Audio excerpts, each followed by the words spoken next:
Hi everyone, it is Both Sides Book Club. You are back with us on the couch talking books and all things that are great that come along with books. Great intro, Catie. Thanks, I thought so too.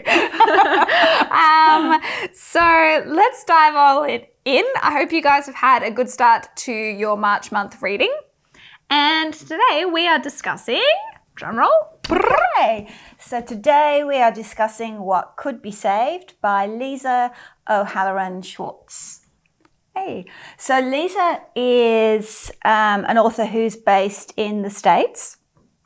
This is her third novel and has recently been released. So just to give you a little bit of a recap on the book, or if you haven't read it yet, it's a story, it's a family saga really. It's has two timelines, one set in 1972 in Bangkok and the other in 2019 in Washington, D.C. The basic story is that in 1972, there is a family who, an American family who take up a job in Bangkok initially for a year. And so there's a mother, Genevieve, and the father, Robert, and their three children, two girls and a boy. And they live an expat lifestyle with servants and all of the things that go along with that. However, something absolutely dreadful happens and the 8-year-old Philip suddenly disappears one day and he's never found. Eventually, the family go back to Washington, and then 47 years later, the youngest daughter, Laura, gets an email from someone saying that she thinks Philip has been found. And then the rest of the book deals with what happens then. Another great book. Of course, we only choose the best for the book club. Absolutely. But, you know, the topics of dealing with family, how they've suffered, each family member have suffered in a different way. A little bit of generational stuff as well, between the dual timelines of 1970 and modern day. So you see lots of generational changes with family structures. And yeah, it's a really good book and lots to unpack in this book. So We're very lucky because we're the best and we love you guys. We have our beautiful author who is joining us all the way from the US, and we're about to call in with her now and have a chat to her more about the book. Hi, hello, Liese. How are you? Sorry, we had a delay there. Couldn't hear you for a second. You were just waving at the screen. Welcome to Both Sides Book Club. Thank you so much for having me. How fun. We're so thrilled. So this is Debbie and I'm Catie. Hi, Debbie. Hi, Catie. Hi. And thank you for writing such a fabulous book that we can get together and chat about it. Thank you so much for having me. I loved your posts. They're so beautiful. Thank you. Well, this is the creative one. Well, they're very beautiful. They make me want to go to that place and lounge and read my own book. Oh, that's lovely. Well, we'll have to bring you over to Australia one day. Oh, well, one day. I wish I'd started there and I would be happy in the pandemic instead of hiding in my house like a gnome. Oh, I know. We feel, we have just been so incredibly lucky living in Australia. I guess particularly where we live up on the East Coast between Brisbane and Sydney, because we've had so little impact really on our lives. We've had inconveniences with border closures and having to get passes to go across and so on. But we've had so little disruption, relatively speaking, to our lives. So we empathize. We have family in the States and the UK, and we really empathize because we know how awful it's been. Gosh, it's nonsense. It's chaos. So I'm glad that somebody got to escape it. You in New Zealand have been, handled properly, and shown the world what could be done, how it can be handled well. The some advantage to living the other end of the world. So let's jump in, and maybe you can tell us a bit about the origins of this book. Sure.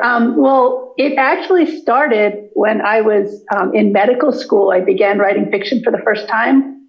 I had written poetry before that, and I expected I would write books someday, but I never had made the jump into prose until medical school. And I wrote a story called The Driver.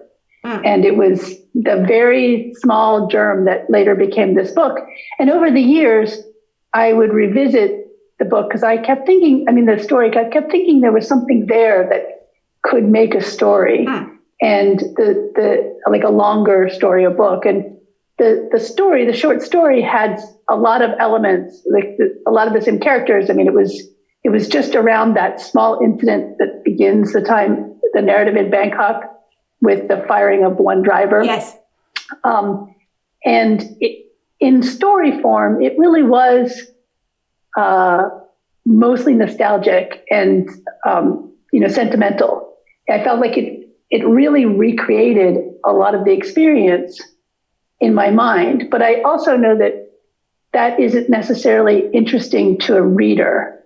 And when I read memoirs, I want to hear from the other person's perspective. Yeah. What moved them. And I really love memoir. But when you're writing a fiction book, you really want, when you're reading a fiction book, you really want to just be grabbed by a story and carried along. I do.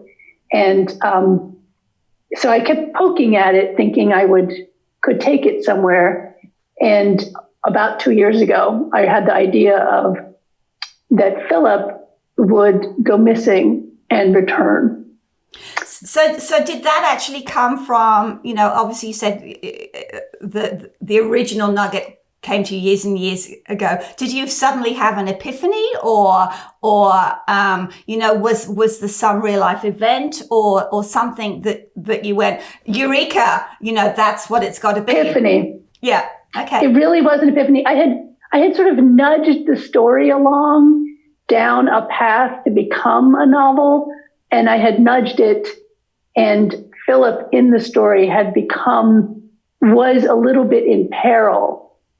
But I think a lot of authors, I don't know, maybe others don't have this problem, but I do. When I began writing fiction, I would always pull back. I didn't want my characters to get harmed or suffer, or I didn't want anyone to really fight. Be very protective of them. Yeah, I wanted everything to be nice. And I'm like, well, readers really don't want to read about a day where nothing happens, or like, it's just not interesting. No, that's actually really funny you say that, because when I owned the bookstore, a lot of customers would come in and just went, oh, I just want a really nice story, just something really nice and nothing yucky happening in it. And go, well, there aren't any, because in order to write fiction, there's got to be some sort of conflict. There have got to be things that actually happen. So it's always really quite difficult to which just makes, I think, for a very, very vanilla, very, very uninteresting book if everybody was nice to one another all the time. I think that I realized how important plot was to me, and I had put first on my list of things that were, that I was striving for when I was trying to switch from poetry to fiction. I already had this monstrous interest in the way that the words sound and go together. That was just the sound of them in your head as you're reading. That was established. But then there was the wrangling of hundreds of thousands of words, which just, oh my gosh. And then also, introducing conflict, introducing suspense, not tying things up in neat packets so that the reader's interested and wants to keep reading. And then, of course, the underlying themes that, you're trying to, and those come out by themselves. I don't think I'm trying to say anything when I start writing. I just writing. That was actually another question that I was really interested in asking you, because it is a complex novel. You know, you've got dual timelines, 1972 and then 2019. You've got multiple characters' perspectives throughout the narrative. And, you know, you have this slowly unfolding, unpeeling of what actually, well, all of the elements that lead up to Philip's disappearance, and then obviously the untangling towards the end. What kind of a writer are you? Our last author that sounds dreadful. I didn't mean it in that respect. You're a very good writer, Liese. No, but the last author that we talked to, Ali Reynolds, when she was writing her book, she basically kind of had a spreadsheet all over her wall, and she stared at the plot and moved things around and had it all completely mapped out before she sat down to put pen to paper. So what methods? What methods do you employ? Not what type of a writer are you? Hey. Well, if you know the phrase, there's method in your madness. Yeah. My method is basically madness. It's just a madness.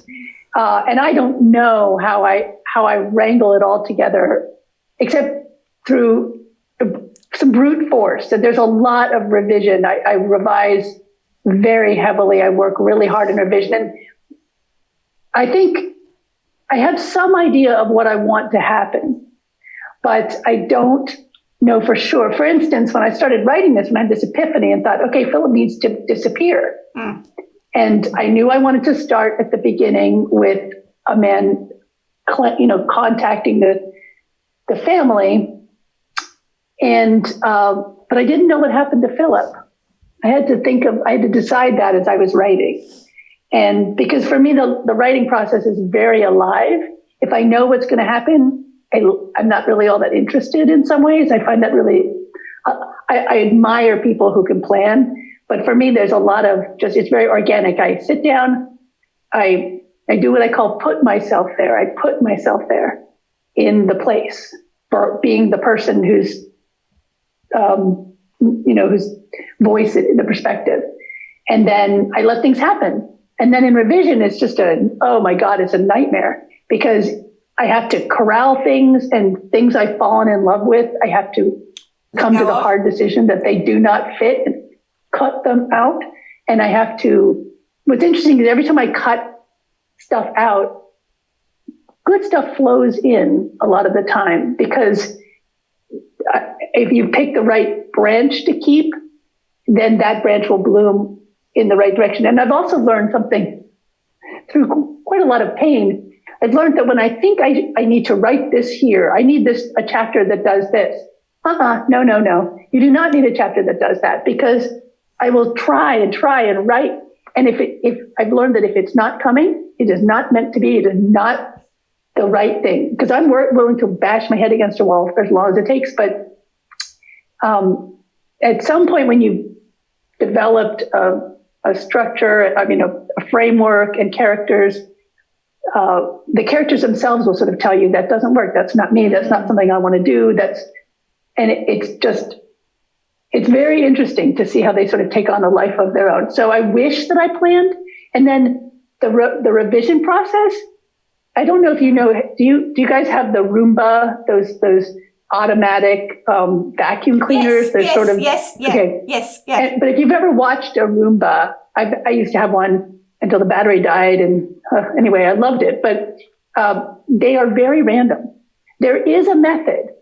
They get every bit of the floor. But if you watch them, they go over here, they go over there, they go there, then they curl around there. And you're like, I have to go away and trust you that you are going to get all of the floor. And that is sort of what it's like. There's all kinds, because all of the narrative, every bit of it depends on every other bit.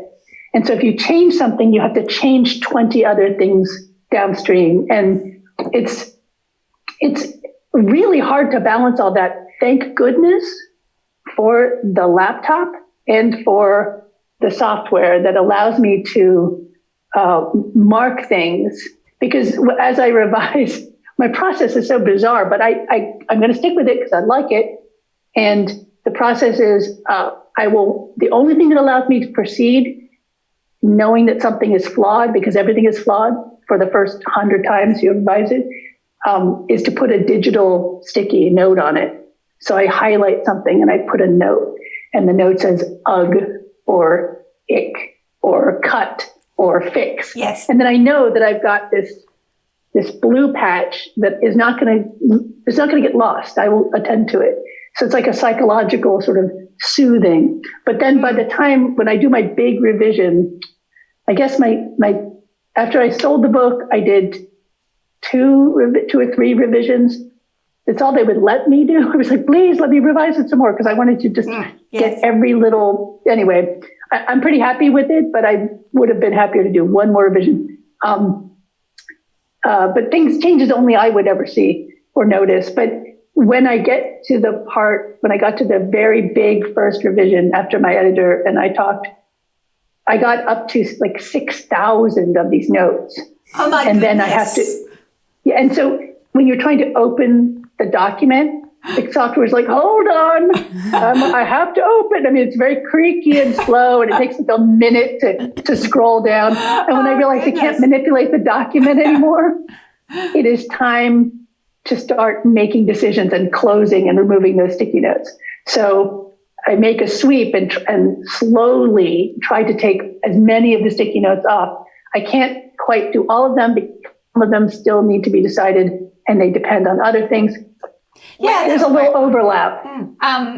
When you were explaining that creative process, that when you're saying you kind of like force something, or you have a chapter that you think you need it but you don't, it really resonated with me in filmmaking, because it's the same thing. Or you have a shot in mind that you really want, and I think it's kind of like the majesty in creating is, I think, also because it's so institutionalized these days too, and there's so many people on set, or there's so many people involved, that they feel like, oh yes, we need this, we need this, we need this. But often, like, the magic shots or the magical things that you create are the ones that just come organically, that you actually haven't thought about. Or like you said, you've made room, you've cut a chapter out and you've made room for some, like, that branch to extend the way that it should have extended.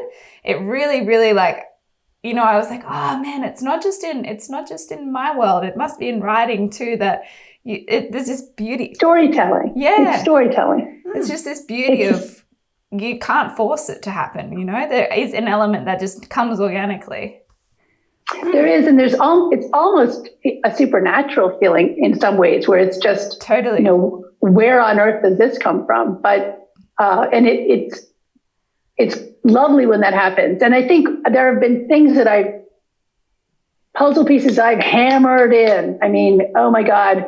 And sometimes, and I know this is true, I have a friend who's a film editor, and I know that this is, from his experience, what he described to me is, you can start with this really long, tortuous, complicated thing, and then cut, and you can get it down really small and yet give the sense of the whole thing. Of the whole thing. Totally. It's so hard. They're two different skills, and I don't think I could do what he does. It's very visual. He is such a gift. It's wonderful. I mean, I think having a friend like that has sort of helped me at times. I think of things that he said. Totally. And I think, that's storytelling. Storytelling really is. At times you just have to give up these notions that you come to the work with. Amazing. I think though, you sort of these like moments of magic, and I don't know how to word this without kind of sounding pretentious or up myself or oneself, because I don't mean it in this way. But I think often these like moments of magic that are unexplainable can often come from the person that's creating it, or the people that are creating it, that have had some sort of experience, or like when you sort of said, I had to put myself there, I think that that's when, as a creative, you see that like personal style, you see that person come out, the writer or the photographer or the filmmaker or the director or whatever come out in through the work. And I was interested when you sort of said I had to put myself there, because your history, you grew up, you spent many years in the 1970s in Bangkok. And so I just wondered how much of that background do you think came into when you were writing the book? I was young. I was very small. And so my actual repository of memory, it's strong, but it's slim. So, and I was never an adult there. So when I was living there. So I don't know what it's like to drive down the street or, that kind of thing. I was driven, but I was usually fighting with my brother and sister in the back street. We were busy punching each other and not paying any attention to anything. So it was, I think, a lot of the details, they're straight from my memory, but I had to get a larger context through a lot of research. So I did, I refreshed my memory a lot and also learned things I never knew. For instance, I got old books of Bangkok, the maps. I have maps of Bangkok. And I bought a lot of books over the years that might have just something glancing that might mention Bangkok in that era, or even rural Thailand. I did a lot of research on rural Thailand because one of the characters, Noi, is from the Central Plains. And I carefully chose where she lived. I learned all about the rice planting seasons and all this stuff. At some point, it was actually in the book, and I took that out before my editor even saw it, because the book was just becoming this like tome. And I thought it was really interesting, but there's a lot of things like that I know, but I didn't necessarily end up using. Yeah. But it feels, I have a poet friend, and he said something really smart, and that stayed with me. I knew him when I was in medical school. He was getting his master's in fine arts in poetry. And he said one thing that has lived with me. He said once, you can tell the difference between a person who knows 100 facts about something and uses 3 in a story, and a person who knows 3 facts and puts them in the story. I think that's, and I was like, that's so true. That's so true. What is he, like 25 years old when he told me that? Oh my God. So he's very smart.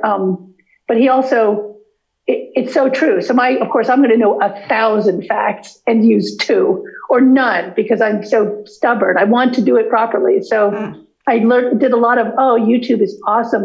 I watched, there were soldiers that were on R&R in Bangkok who would take silent bits of footage, just looking around the city. And so I got to see the cars, the traffic, what the people were doing as they walked down the street. And just those images helped to create, they built up in my mind over time so that I could set a scene. I could go there and set a scene and feel comfortable about any of the details. Now, of course, if I put a detail in, I would have to check that detail made sense. Like one time I had somebody with pomelos. Pomelos had to be in season. It's just ridiculous.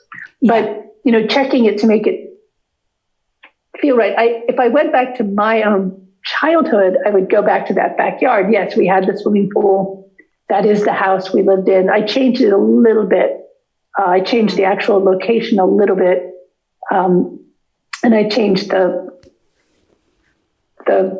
sort of ground floor a little bit. But yeah, that was our house. And it's so sentimental and so nostalgic to me. Is that house still there? Because obviously in the book the house was demolished as Bangkok got more and more developed. Yeah. Yeah. That bit about Laura going back and seeing Bangkok is almost a precise description of my response to it. Where was the town? I knew this. It was such a fantastic, beautiful memory in my head. Now, my parents went back year after year after year, but I didn't go back until I was an adult, and everything was gone or it was hidden. And there's old Bangkok, the temples that are the major temple complex. That's still there. That's fine. But when you're walking around Bangkok, it's shiny and beautiful, and it's very space age, very much like Hong Kong changed. Yes. So different. So I was sad in some ways because that beautiful place of my memory is gone, but then everything is gone from our childhood. So it's like time marches on. So it's also, it worked well for my book because it was, you know, it went with a lot of the themes of memory and loss, you know. Do you, seeing as you moved around a lot in your childhood, as did I, and, you know, we immigrated to Australia too. We kind of share that sort of theme of all living an expat life at some point. When we're talking about Genevieve, so can you maybe talk to me a little bit about Genevieve and what Genevieve was going through? I was, from the very beginning when I wrote The Driver, Genevieve was in there, and I needed her not to be my mother. I didn't want to write about my mother. My mother had died recently, right before that. I wrote the story, and I didn't want to write my mother. I have a hard time writing nonfiction because it's so big and I'm so compulsive that I need to get all the details. And I will literally die trying to describe an orange in reality. So I can't do that. I have to make up the orange. And I couldn't do my mother. It just would have bogged down the story. So I needed her to be unlike my mother. So I made her unlike my mother in one major aspect, which was that she didn't like being in Bangkok. My mother adored Bangkok. She loved there. She never wanted to leave. And she was unlike, we did know other families whose parents, I mean, they did try to recreate, like the British, you know, and South American. They would try to bring in their own. That's why she rang so true, because you know, I won't name and shame, but I mean there are so many people that I know and had experience of who you know they have to have the same brand of toothpaste that they had back home. That you know they have to order all their clothes from online these days, or from catalogs from back home, because it has to be the same, even though they're not living there. The furniture that would accompany, like these heavy, they don't. I just remember my mother mentioning that, you know, upholstery really doesn't work in Southeast Asia. It attracts all the humidity and just, you know, mold and, you know, so the lighter rattan and the woven, you know, those were the kind of furniture. But I remember just a couple of stray comments, because she wasn't very critical. She wouldn't criticize other people, especially not, you know, talk about them behind their back. But she would comment on, you know, that it was a mistake to try to reproduce your homeland. I mean, we'd lived in Africa before Asia, and I think that was the place where she learned, oh, well, all bets are off. I mean, it was very different. And talk about a city that's changed. Lagos has changed so much, but since we lived there. But I think when I wrote the character, I wanted her not to love Bangkok. And it was so hard for me to even think, how could anyone not love Bangkok? To me, it was just a beautiful childhood. And I thought, well, why would someone not like it? And then so everything followed from that. And so Genevieve had to be someone who had servants at home, because part of the wonder for a woman, a housewife, or, you know, a mother of a family to come to Bangkok would be, suddenly you're able to have free time. You're able to do things because you're not sort of stuck in the house slaving after the children. So you know, a woman with, you remember, like Julia Child wrote that book, the first book, the Mastering the Art of, and she was writing for the servantless American cook. Yes. And that seemed to be, that was a qualifier that made sense back then. And in Genevieve's life, that was her time too. She wanted nothing more than to be just like her mother, to have a life like her mother's. And so but Genevieve was more flexible and smarter than the average person, I think. I mean, I have a lot of respect for this character I invented. She learned to work with like local foods, and to give the number one, the cook, some free reign in what she chose at the market and that kind of thing. She worked in her environment. Yeah. She didn't fight it completely, but she didn't want to be there. No, but I actually thought it was quite interesting, the scenes where Genevieve's talking to the new wives that have just come. And I think on one hand, I've heard people saying that, she was being so patronizing and but I actually think she was really trying to be helpful. She was trying to go, well, okay, this is where you are. This is, giving them kind of like a guidebook, a rule book as to the best way of surviving, the new life that they found. She's coming into. from her experience, right? That's her perspective on it. Absolutely. And I think the expatriate, these are mostly wives because they came with their husbands to do, they moved their whole households and they would be dropped into these countries and sort of, good luck, figure it out, So the wives really helped each other to settle in. And I codified it and made it more formal because I was amused by the new ladies and the old ladies, but they wouldn't call themselves old ladies. I just like the whole idea of, I thought it was, I did it in an amusing way. I think I tried to be amusing in that structure, in that story, but in that chapter, but there were some very real and serious things happening in the chapter. There was information that needed to be transmitted, and I think, I don't think Genevieve is terrible at all. I think she has some casual racism because that's normal for her, and I think she got over that to some extent. I don't know if she ever fully did, or was ever challenged to fully get over that. But what I love about Genevieve's progression is that she exemplifies the person who thinks she knows exactly what she wants. And it turns out most of the things she wanted, she didn't really want. They weren't as important. It's kind of like you think you need everything in your house, but if it's on fire, what are you grabbing? You're grabbing, children and animals and, maybe one's possession. And when it came down to it, what she wanted was her children, and she wanted everyone to be safe. And she didn't get that life that she thought she was so important. But the thing that is true about Genevieve the thing that my mother and Genevieve have in common, there are a few things. One is that my mother was extremely capable, and she was very good at throwing a dinner party in the kind of, she's not, I don't have this myself, but she had this amazing ability to put together a sit-down dinner party with fancy cooking that she would all do herself. And it would be very comfortable and pleasant and easy. There was no stress. There was no anxiety about is everything just right? It just was right. She did things very well. She had a sort of grace about her. It was really lovely. Genevieve had the true art of entertaining. She was very good at all that. And some people have said, well, she was proud of herself and she really prided herself.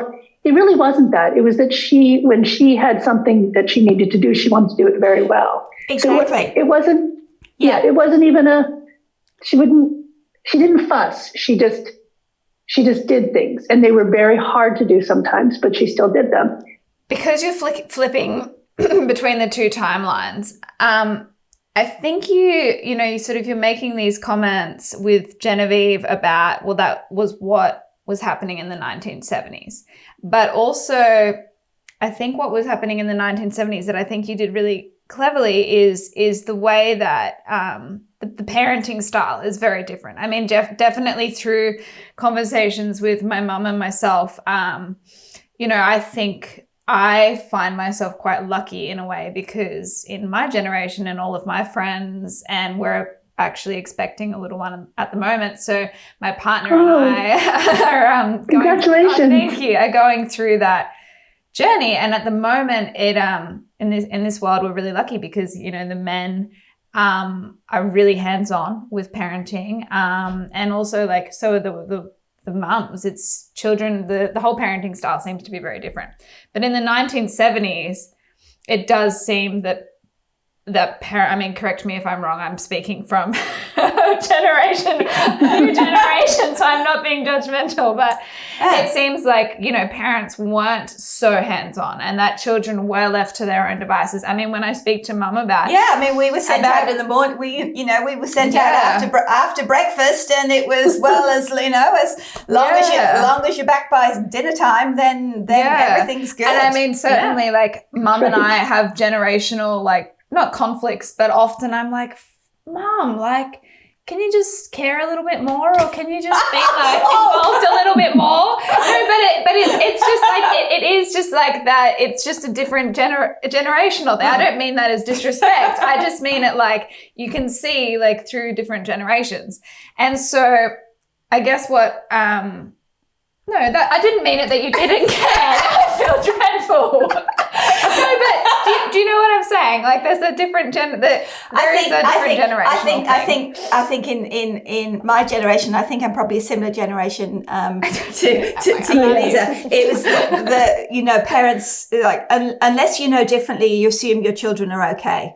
That that you don't constantly need to be checking with them. Absolutely. And that's just the kind of like the way we grew up. If I think that's what Catie's free-range. That's what I mean. That's what I mean. It just came out poorly.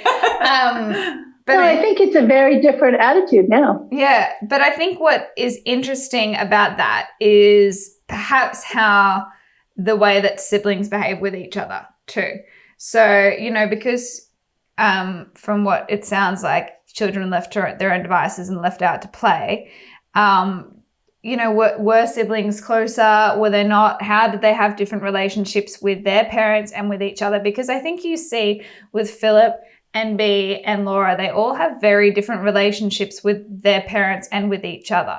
I absolutely agree with you. And I would say, to some extent, it might have been better to be free-range children. We were just out there in the world. And now it seems unthinkable. You know exactly where your child is. You walk the child a block to the bus stop here and stand and wait with the child at the bus stop.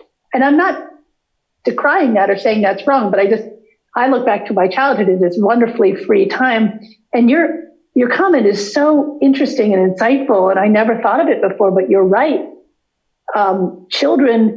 Siblings had their own personal world within the house. And they did. Actually, a very early version of this book, there was an entire section where I talked about that. It was how the children taking turns was really important. They had all these rules, and I remember some of the language was something like when they're left without any supervision, they created all of these rules as if to erect a barrier against chaos. They were very much so. And the children, it's almost like upstairs, downstairs. When you're the servants in that old Masterpiece Theater where you see the upstairs and the family and the servants, and all of these intrigues are happening among the servants. Well, it's like that with the children. If you went crying to your parents that Tommy took my jump rope, they would just say, settle it yourselves. We don't have time for this. Are you crazy? Yeah. And so it was all, you were on your own with your brother and sister. And I don't know if it made us closer. I do know that it was lovely to have that relationship, and we know each other. And I wonder, how well do siblings know each other? I don't know this. I know my sister has 3 children, and they were raised in a very modern style of a lot of attention. And I thought, when she was raising them, I was like, oh no, they're going to be spoiled. They're going to be horrible. And they're fantastically wonderful human beings. They're all lovely, delightful grown-ups, very, responsible. So I was wrong. But I think they've developed their relationships together. They have good friendships. But I wonder if they have that same thing. I don't know if they have that same attitude of, this world, the planet children, the kid planet, and then the parents off somewhere else. And the kids are just trying to figure out, they know they have no hope for help from the parents. it's all by themselves. It reminds me, you've read The Lion, the Witch, and the Wardrobe? Yeah, Have you I read was that? thinking that. I was actually literally thinking that as you said that. I was like, oh yeah, Narnia. It's so funny. Duh. Yeah, because the children, they were sent away to the country because of the bombing, and so they were evacuated. So they're running around this house alone, and some distant professor uncle in a study, and some terrible woman is, stepping around the house, chasing them. And so they really are alone. They develop their own stories, their own games. And it's like that. And then it turns into their own world in the cover, Narnia. So it's really, I think it was magical, I think, to be young at a time when when children weren't the center of the family. I do think that I have seen children raised as the center of the family, and it has gone very well. So I can't say one is better than the other, but I'm happy I grew up the way we did. Yeah, I mean, and that's why I was interested in talking to you about it, because it was very much my experience of growing up too, and I think particularly with the whole expat spin and having household staff, you had an even greater remove, because the staff, they had drivers and they had cooks and they had maids and so on. Almost back to that kind of like Victorian style of parenting, that the children, were presented before bedtime for a kiss with mummy as she was dressing up to go out. Yeah, and Genevieve didn't ignore them. No, I tried to include little details, like, for instance, she at one point, it says she thought she had taken every precaution, down to the oily drops pipetted into each small ear canal after they swam in the pool. And my mother was very big on detail, so we did get ear. I hate the feeling of ear drops, but every single day, because we swam in the pool, and she was determined we weren't going to get any germs in our ears, and we didn't. We all survived very well. But so it was that Genevieve had the focus on the details. But you're right; it was this very loose. She wasn't negligent, and that's what I think a lot of people. I don't think either of us mean that in like a negligent way, because it's just a different style, isn't it? It's just a different expectation. And in a funny way, it's Genevieve's concern for the children, for Philip, that is one of the main catalysts for everything starting to unfold when she sacks the driver, because she thinks it's a little bit strange, that he's in the car with Philip. So it's not that she was neglectful at all. I just think it was a very different time, and I do think that siblings perhaps had a different dynamic. One of my favorite scenes actually in the book is when Bea comes to visit Laura and sees her studio for the first time. After Laura has dismissed the family and said, I'm never coming back. Because I think it just resonated so genuinely that Bea all of this time had been protecting Laura, as you said earlier, that Laura's, that it was Bea who was working with Genevieve and in the aftermath of Philip's disappearance, whereas Laura was forever the baby of the family, protected. and protected. And that's actually what Bea had been doing all of these years, was still trying to protect Laura. And Laura resented it because she didn't understand. Right. So that actually gave me little spidey tingles reading that scene. I just thought it was so beautiful, and I thought just spoke so well to the nature of siblings and the relationship between sisters. Thank you, because that scene is pretty meaningful to me. I mean, that it's pretty close to home, that bit where it says they pour out their memories, and not caring for the first time if they get mixed up, or if Bea has a different memory than Laura. I mean, I think as my sister and I grew up, and my brother, but more my sister and I have more conversations about the past, I think. And we live nearer to each other, and we'll remember something differently. And for a while, in our youth, it would be very important to make sure that our memories were the right ones. So we were trying to trump each other. Yes, my memory. Yeah. And then as we gotten older, it's like, it really doesn't matter. And so there's that bit in there about the car, like maybe the car had the wood paneling on the side and maybe it didn't, but that what they did remember about it, what they had in common was how wonderful it was to drive in that car. It's, and so I think as you get older, I think your siblings, if you're lucky and you've had any kind of conflict with your siblings, that stuff can fall away. And you can say, memory is a weird thing and you remember things differently, and it doesn't change that it was wonderful or that you were happy or, so it is nice. I think things can become more pure with time. Yeah. I don't want to, we're actually not going to specifically talk about what happened to Philip, because obviously, that's a major spoiler for the book. And it doesn't happen right till the end, really. But suffice to say that, that Philip does experience some dreadful, terrible things after his disappearance. And they continue for quite a long time. But at the end of the novel, he has managed to find a sense of acceptance and a certain level of peace and strength through largely through meditation.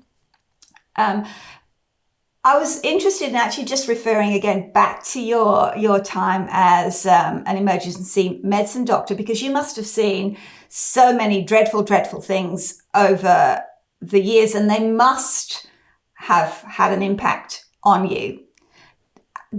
Do you think that had any bearing on the way that you decided to draw Philip towards the end of the book? Oh, absolutely. I think that that has affected both of the last two books, the Possible World and as well as this one.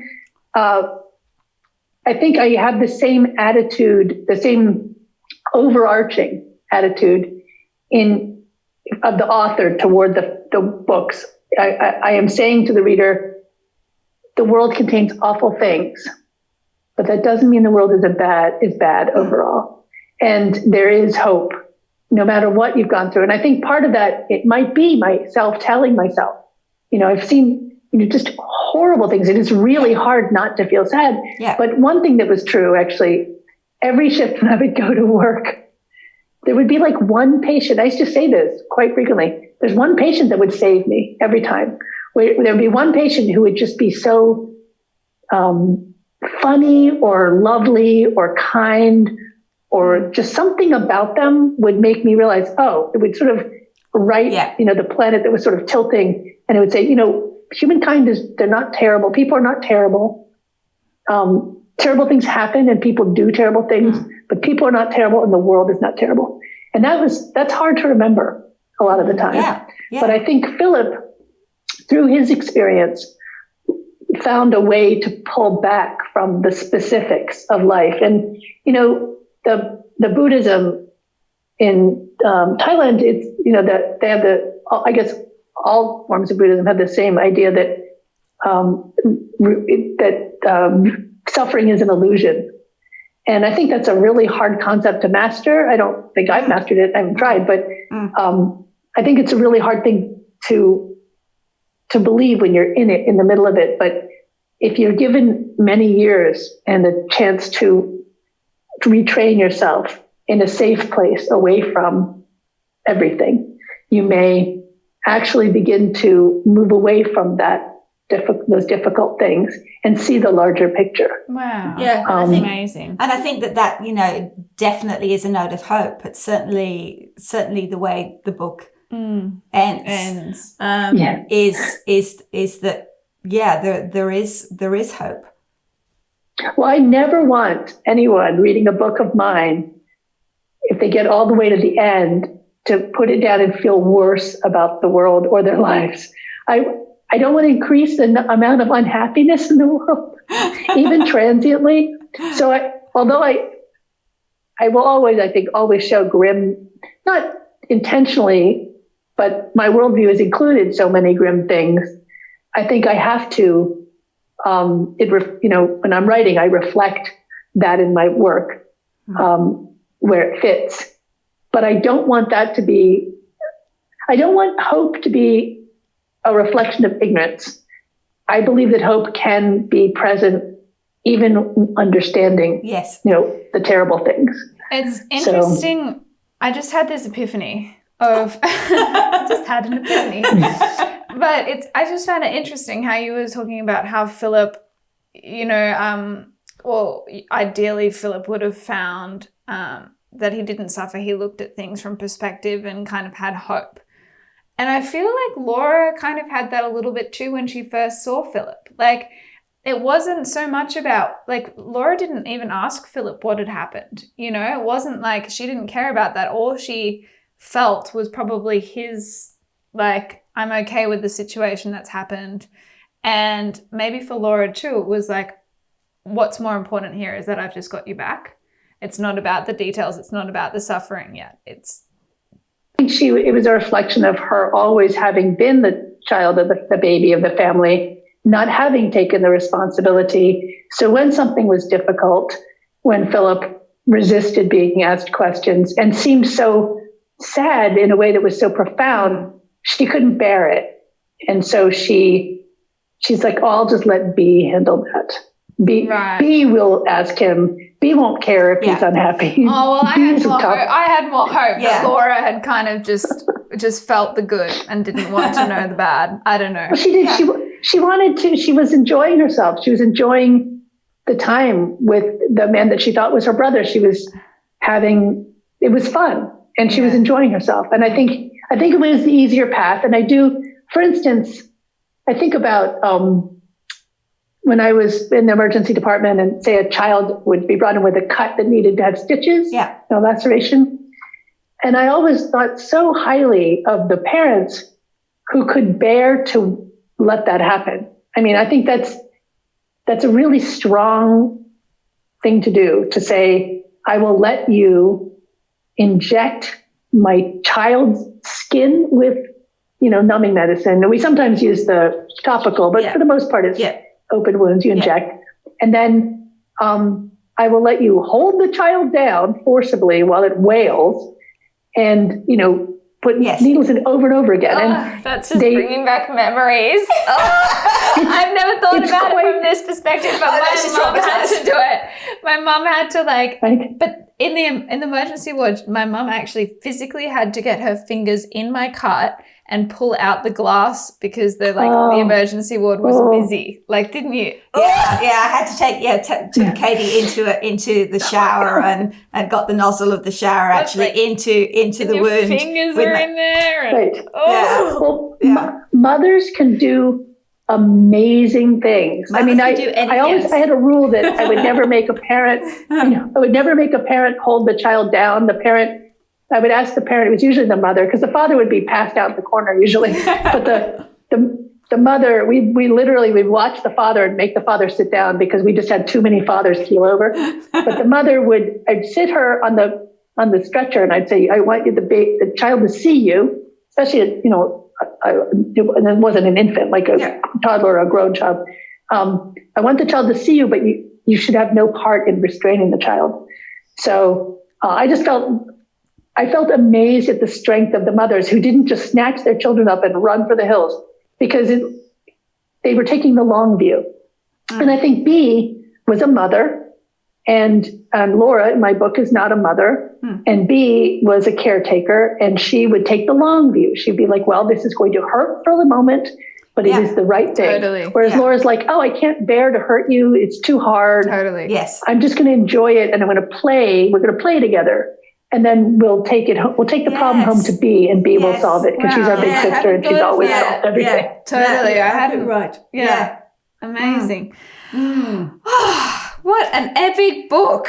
Well, thank you. Thank you for reading it. Oh, we loved it. We loved it. absolutely loved it. Congratulations again, Liese. It has been Thank you. Yes. an absolute pleasure to have you involved in the Both Sides Book Club, and we really, really are grateful for your time and to connect with you in the States. I mean, that's so cool. Yeah, we loved Yes, it. it really we is. loved it. Thank you so much. I am so grateful for your attention and your time and those fabulous questions. I feel so understood.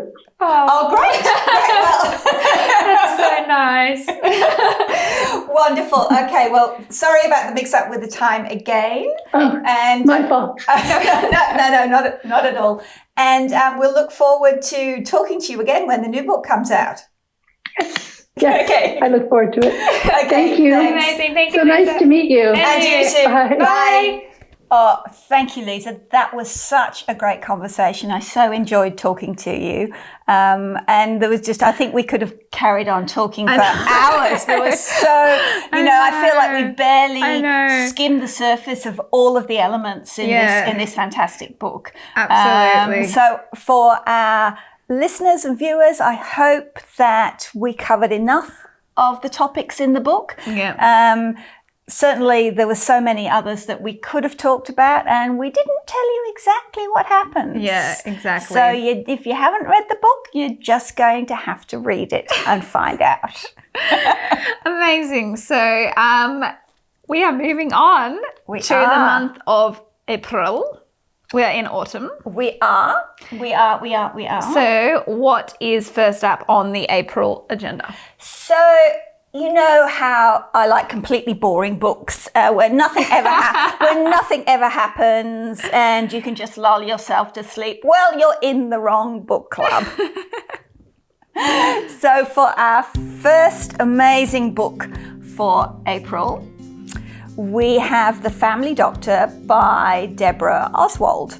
Now, you may be familiar with Deborah's name. She is very well known in Australia. She's a screenwriter, playwright. Oh, one of my favourite things to watch ever. A novelist, and was the writer and creator of the first 5 episodes of Offspring, amongst many, many other things. So we know we're in for a goodie, basically. Exactly. Yes. Exactly. So this book deals with some pretty deep and dark subjects, albeit in a very engaging way. The basic storyline is that there are 3 friends who've known each other for a long time.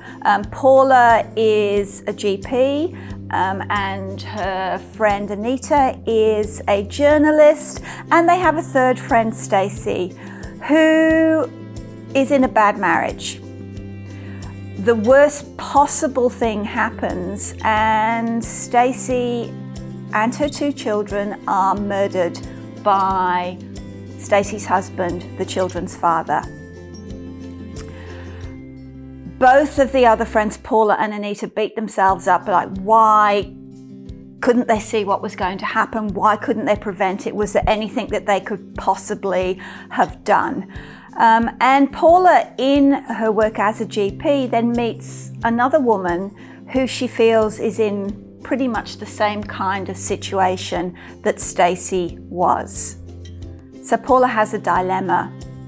Is there anything that she can actually do to prevent happening what happened to Stacey?